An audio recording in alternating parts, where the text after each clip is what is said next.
സർവനന്മകൾക്കും സർവദാനങ്ങൾക്കും ഉറവിടമാണെന്നേശുവേ.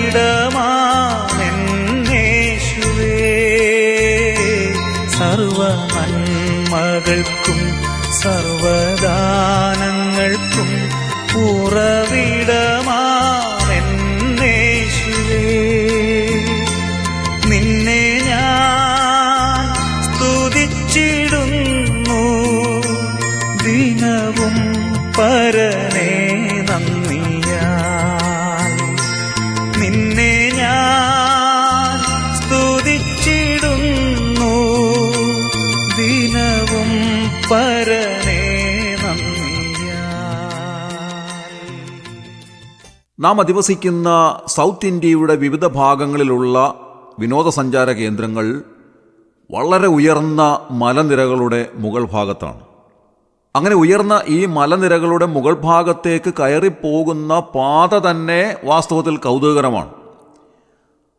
അവിടെയുള്ള ഭൂപ്രകൃതിക്ക് വളരെയധികം വ്യത്യാസമുണ്ട്. മറ്റ് സമതല പ്രദേശങ്ങളെക്കാൾ അല്ലെങ്കിൽ തീരപ്രദേശത്തേക്കാളൊക്കെ വളരെ വ്യത്യസ്തമായ ഒരു പ്രകൃതിയും കാലാവസ്ഥയും ഒക്കെയാണ് ഈ പർവ്വതനിരകളുടെ മുകൾ ഭാഗത്തേക്ക് കയറിപ്പോകുമ്പോൾ നമുക്ക് അനുഭവപ്പെടുന്നത്. അങ്ങനെ ഈ മലനിരകളുടെ മുകൾ ഭാഗത്ത് ചെന്നു കഴിയുമ്പോൾ അതിൻ്റെ ചുറ്റുപാടുകളിലുള്ള താഴ്ന്ന പ്രദേശങ്ങൾ നമുക്ക് കാണുവാൻ സാധിക്കും. അപ്പോഴാണ് നാം എത്രമാത്രം ഉയരത്തിലാണ് വന്നിരിക്കുന്നത് എന്ന് മനസ്സിലാക്കുവാൻ സാധിക്കുക. അവിടെയുള്ളതായ ആ ഭൂപ്രകൃതിയും അവിടെയുള്ളതായ ആ കാലാവസ്ഥയും വാസ്തവത്തിൽ നാം അനുഭവിക്കുമ്പോൾ നാം കടന്നു വന്നതായ ആ പാതകളിൽ നാം അനുഭവിച്ച ബുദ്ധിമുട്ടുകളൊന്നും ആ സമയത്ത് ഓർക്കാറില്ല. അങ്ങനെയുള്ള ഒരുപാട് മലനിരകൾ നമ്മുടെ ദേശത്തിൻ്റെ വിവിധ ഭാഗങ്ങളിലുണ്ട്. പ്രിയമുള്ളവരെ, ഇത് വാസ്തവത്തിൽ നമ്മുടെ ജീവിതത്തെ കാണിക്കുന്നതായ ഒരു വളരെ പ്രധാനപ്പെട്ട ഉദാഹരണമാണ്. ദാവീദിൻ്റെ ജീവിതത്തിൽ താൻ ഇതുപോലെയുള്ളതായ ഒരു അവസരത്തിൽ ദൈവത്തോട് നന്ദി പറയുന്നതായ ഒരു രംഗമാണ് ശമൂവേലിൻ്റെ 2-ാം പുസ്തകം 7-ാം അധ്യായത്തിൽ നാം കാണുന്നത്. തൻ്റെ ചുറ്റുമുള്ള ശത്രുക്കളുടെ മേൽ ജയം നൽകി ദൈവം അദ്ദേഹത്തെ സഹായിച്ചതിന് ശേഷമായി താൻ സ്വസ്ഥമായിരിക്കുന്ന സമയത്ത് നാഥാൻ പ്രവാചകൻ ദാവീദിൻ്റെ അരികിലേക്ക് വന്നിട്ട് തന്നോട് പറയുന്നതായ കാര്യങ്ങളാണ് ശമൂവേൽ 2-ാം പുസ്തകം 7-ാം അധ്യായത്തിൻ്റെ ആരംഭ ഭാഗത്ത് നാം കാണുന്നത്. വാസ്തവത്തിൽ നാഥാൻ പ്രവാചകൻ ദാവീദിനോട് അരുളി ചെയ്യുന്നതായ കാര്യങ്ങളൊക്കെ വളരെ സന്തോഷകരമായ അനുഗ്രഹകരമായ വാക്കുകളാണ്. ദൈവത്തിൻ്റെ അരുളപ്പാടുകളാണ് പ്രവാചകൻ ദാവീദിനോട് അറിയിക്കുന്നത്. അങ്ങനെ ദാവീദിൻ്റെ ഗൃഹത്തെ സംബന്ധിച്ചുള്ള അനുഗ്രഹ വാക്കുകൾ നാഥാൻ പ്രവാചകനിൽ നിന്ന് കേട്ടുകഴിഞ്ഞപ്പോൾ താൻ ദൈവത്തോട് നന്ദി പറയുന്ന വാക്കാണ് 7-ാം അധ്യായം 18-ാം വാക്യത്തിൽ നാം വായിക്കുന്നത്. അതിങ്ങനെയാണ്: കർത്താവായ യഹോവേ, നീ എന്നെ ഇത്രത്തോളം കൊണ്ടുവരുവാൻ ഞാൻ ആർ? ദാവീദ് രാജാവ് ദൈവത്തോട് പറയുകയാണ്, കർത്താവേ, അവിടുന്ന് എന്നെ കൊണ്ടുവന്നിരിക്കുന്ന ഈ സ്ഥാനം എത്രയോ ഉന്നതമായിട്ടുള്ളതാണ്. ഇത്രമാത്രം ഉന്നതമായൊരു സ്ഥാനത്തേക്ക് കൊണ്ടുവരുവാൻ ഞാൻ ആരാണ്? ദാവീദ് ഒന്ന് തിരിഞ്ഞു നോക്കുകയാണ്. ജീവിതത്തിൽ തനിക്ക് ലഭിക്കാവുന്ന ഏറ്റവും ഉന്നതമായ സ്ഥാനത്തിരുന്നു കൊണ്ട്, ഇസ്രായേലിലെ രാജാവെന്നുള്ള ഏറ്റവും ഉന്നതമായ സ്ഥാനത്തിരുന്നു കൊണ്ട് താൻ കടന്നു വന്നതായ പാതകളിലേക്ക് നോക്കുകയാണ്. താൻ മനസ്സിലാക്കുകയാണ് ജീവിതത്തിൻ്റെ എത്രമാത്രം താണ ഒരു പടിയിൽ നിന്നാണ് ഈ ഉന്നതമായ സ്ഥാനത്തേക്ക് ദൈവം തന്നെ കൊണ്ടുവന്നിരിക്കുന്നത്. ദാവീദ് രാജാവിനോട് നാഥാൻ പ്രവാചകൻ പറയുന്ന ഒരു കാര്യം ഇത്തരുണത്തിൽ ശ്രദ്ധേയമാണ്. അത് ഈ അധ്യായത്തിൻ്റെ 8-ാമത്തെ വാക്യമാണ്. താൻ പറയുകയാണ്, ഞാൻ നിന്നെ പുൽപ്പുറത്ത് നിന്ന് ആടുകളെ നോക്കി നടക്കുമ്പോൾ തന്നെ എടുത്തു. നോക്കുക, യഹോവയായ ദൈവം ദാവീദിനെ ഓർമ്മിപ്പിക്കുന്ന ഏറ്റവും പ്രധാനപ്പെട്ട കാര്യം ശ്രദ്ധേയമാണ്. ദാവീദിനോട് പറയുകയാണ്, ഞാൻ നിന്നെ എടുത്തത് എവിടെ നിന്നാണ്? നീ വർഷങ്ങൾക്ക് മുൻപ് പുൽപ്പുറത്ത് നിന്ന് ആടുകളെ നോക്കുന്നതായ സമയം, ആ സമയത്ത് തന്നെ ഞാൻ നിന്നെ രാജാസനത്തിലേക്ക് തിരഞ്ഞെടുത്തിരുന്നു. അങ്ങനെ പുൽപ്പുറത്ത് ആടുകളെ നോക്കുന്നതായ ആ സ്ഥാനത്ത് നിന്നാണ് നിന്നെ ഞാൻ ഉയർത്തിക്കൊണ്ടുവന്ന് ഇസ്രായേലിലെ രാജാസനത്തിൽ ഇരുത്തിയിരിക്കുന്നത്. ദൈവം ഏറ്റവും താണ പടിയിൽ നിന്ന് ദാവീദിനെ ഉയർത്തി ഏറ്റവും ഉന്നതമായ സ്ഥാനത്ത് കൊണ്ടുവന്ന് ഇരുത്തിയിരിക്കുന്നു. ഈ കാര്യം മനസ്സിൽ വെച്ചുകൊണ്ടാകണം ദാവീദ് രാജാവ് സങ്കീർത്തനത്തിൽ ഇങ്ങനെ എഴുതിയിട്ടുണ്ട്. 113 സങ്കീർത്തനം 7-8 വാക്യങ്ങളിൽ താൻ ഇങ്ങനെ രേഖപ്പെടുത്തി: അവൻ എളിയവനെ പൊടിയിൽ നിന്ന് എഴുന്നേൽപ്പിക്കുകയും ദരിദ്രനെ കുപ്പയിൽ നിന്ന് ഉയർത്തുകയും ചെയ്തു. പ്രഭുക്കന്മാരോട് കൂടെ, തൻ്റെ ജനത്തിൻ്റെ പ്രഭുക്കന്മാരോട് കൂടെ തന്നെ ഇരുത്തുന്നു. നോക്കുക, ഏറ്റവും താണപടിയിൽ നിന്ന് ഉയർത്തി ഏറ്റവും ഉന്നതമായ നിലയിലേക്ക് നമ്മെ കൊണ്ടുവരുന്നവനാണ് വലിയവനായ ദൈവം.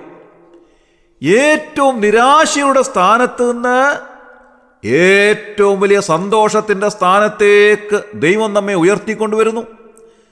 സമാധാനമില്ലാത്ത അനുഭവത്തിൽ നിന്ന് ഏറ്റവും വലിയ സ്വസ്ഥതയും സമാധാനവും അനുഭവിക്കുന്ന അവസ്ഥയിലേക്ക് വലിയവനായ ദൈവം നമ്മെ കൊണ്ടുവരുന്നു. ജീവിതത്തിലെ ഏറ്റവും നിരാശയുള്ള സ്ഥാനത്ത് നിന്ന്, യാതൊരു പ്രതീക്ഷയുമില്ലാത്ത സ്ഥാനത്ത് നിന്ന് ദൈവം നമ്മെ ഉയർത്തി ഏറ്റവും അനുഗ്രഹീതമായ സ്ഥാനത്തേക്ക് കൊണ്ടുവരുന്നു. അതാണ് വാസ്തവത്തിൽ ദൈവവചനം നമുക്ക് നൽകുന്ന ഏറ്റവും വലിയ അനുഗ്രഹം. ഈ ലോകത്തിൽ മറ്റൊന്നിനും നൽകാൻ സാധ്യമല്ലാത്ത ഏറ്റവും വലിയ അനുഗ്രഹം നമുക്ക് ലഭിക്കുന്നത് ഈ വലിയവനായ ദൈവത്തിൻ്റെ അരികിൽ നിന്നു മാത്രമാണ്. ലോകത്തിൽ നിന്ന് നമുക്ക് ഇങ്ങനെയുള്ളൊരു അനുഗ്രഹം ലഭിക്കുകയില്ല. ലോകത്തിൻ്റെ നന്മകളും അനുഗ്രഹങ്ങളും ഒക്കെ താൽക്കാലികങ്ങളാണ്. പക്ഷേ ദൈവം നമ്മെ ഉയർത്തിക്കൊണ്ടുവരുന്നത് എത്രയോ അത്ഭുതാവഹമായ ഒരു കാര്യമാണ്. നിരാശയുടെ സ്ഥാനത്ത് നിന്ന് നമ്മെ ഏറ്റവും വലിയ സ്വസ്ഥതയിലേക്കും സന്തോഷത്തിലേക്കും നയിക്കുന്നത് വേറെ എവിടെയാണ് കാണുവാൻ സാധിക്കുക? പ്രിയമുള്ളവരെ, ഇന്ന് രാവിലെ ഈ വചനം ധ്യാനിക്കുമ്പോൾ നമുക്ക് ലഭിക്കുന്ന ഏറ്റവും പ്രധാനപ്പെട്ടതായ ചിന്ത എന്താണ്? നീ ദൈവ പൈതലാണെങ്കിൽ, ദൈവസന്നിധിയിലേക്ക് നിന്നെ താഴ്ത്തി ഏൽപ്പിക്കുന്നുവെങ്കിൽ, ദാവീദ് രാജാവ് എളിമപ്പെട്ടതുപോലെ ജീവിതത്തിൽ എളിമപ്പെടുന്നുവെങ്കിൽ, നിന്റെ ഏറ്റവും താണ അവസ്ഥയിൽ നിന്ന് ഉന്നതമായ സ്ഥാനത്തേക്ക് ദൈവം നിന്നെ ഉയർത്തിക്കൊണ്ടുവരും. നിനക്ക് ലഭിക്കാവുന്ന ഏറ്റവും വലിയ സമാധാനത്തിലേക്കും സന്തോഷത്തിലേക്കും ദൈവം നിന്നെ കൊണ്ടുവരും. ലോകത്തിന് നൽകാൻ സാധിക്കാത്തൊരു സമാധാനം ജീവിതത്തിൽ അനുഭവിക്കുവാൻ സാധിക്കും. പ്രിയമുള്ളവരെ, അത് അനുഭവിക്കുന്ന എല്ലാ ദൈവമക്കൾക്കായും ഞാൻ ദൈവത്തിന് നന്ദിയോടെ സ്തോത്രം ചെയ്യുകയാണ്. ഒന്ന് പിന്തിരിഞ്ഞ് നോക്കുമ്പോൾ ഒരുപാട് അനുഭവങ്ങൾ നമുക്കുണ്ട് എന്ന് ഞാൻ വിചാരിക്കുകയാണ്. എത്രയോ അനുഭവങ്ങളിലൂടെ നാം കടന്നു വന്നിരിക്കുന്നു. ജീവിതത്തിലെ പ്രതീക്ഷകൾ നഷ്ടപ്പെട്ടതായ സ്ഥാനത്ത് ദൈവം നമ്മെ സഹായിച്ച വിധങ്ങൾ നാം മറന്നു പോകരുത്.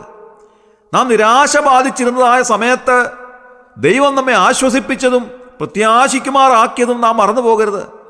അങ്ങനെ ജീവിതത്തിൻ്റെ ഏറ്റവും താണപടിയിൽ നിന്ന് നമ്മെ ദൈവം ഉന്നതമായ സ്ഥാനത്തേക്ക് കൊണ്ടുവരുന്നു.